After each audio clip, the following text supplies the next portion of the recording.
The BTT poll for the top 10 movies of 2012 has closed and the results are in.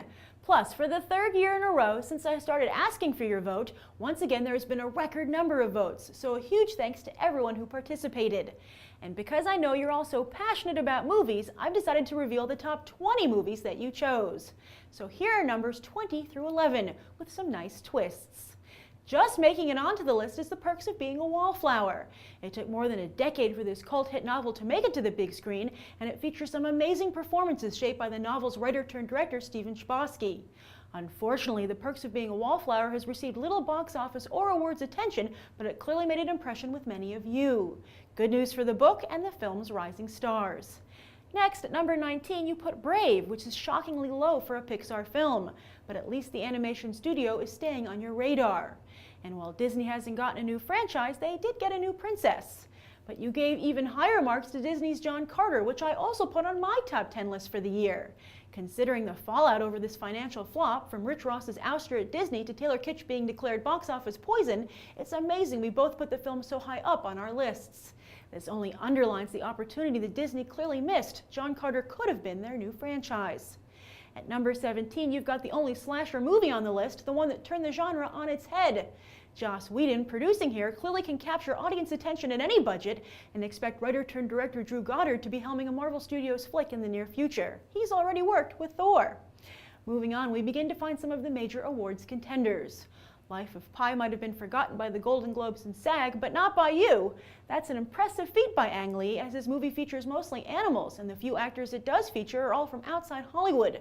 The studios might not believe it, but obviously you are willing to expand your cinematic horizons. You're also not as easily offended as Spike Lee, as Django Unchained made number 15 on your list.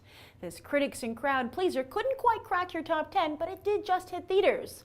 Plus, while Hollywood has avoided the topic of slavery in America for almost, well, forever, this bodes well for next year's 12 Years a Slave from director Steve McQueen and Brad Pitt.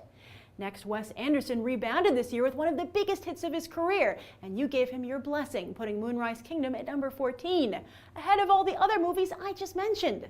The Golden Globes and Independent Spirit Awards agree with you, and we'll know soon if you guys accurately predicted this movie's Oscar run as well. Then, Les Miserables, another hot Oscar contender, failed to crack your top 10 list just as Django Unchained did. But again, this might be a case of not enough of you having seen it yet.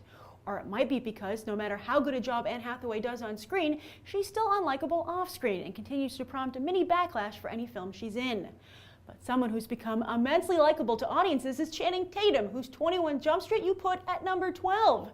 Both Tatum and co-star Jonah Hill might have had to go back to high school in this comedy, but clearly the film has helped them graduate to legitimate movie star status. A sequel is already in the works, but not before the film's directors and Tatum worked their magic on the very first Lego feature film. Finally, the film that almost made it onto your top 10 is Prometheus, which instead had to settle for number 11. We all fell in love with the world of the film as soon as we saw the viral video, Happy Birthday David, and at the very least, Prometheus has cemented Michael Fassbender as one of his generation's hottest thespians, in every sense of the word. And while Prometheus left many of us scratching our heads, looks like we might get some answers with a greenlit sequel.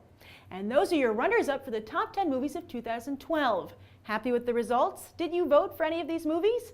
Be sure to share your thoughts down below. I'm Grace Randolph, and this has been a Movie Bite. You can watch more, including your top 10 list, right now.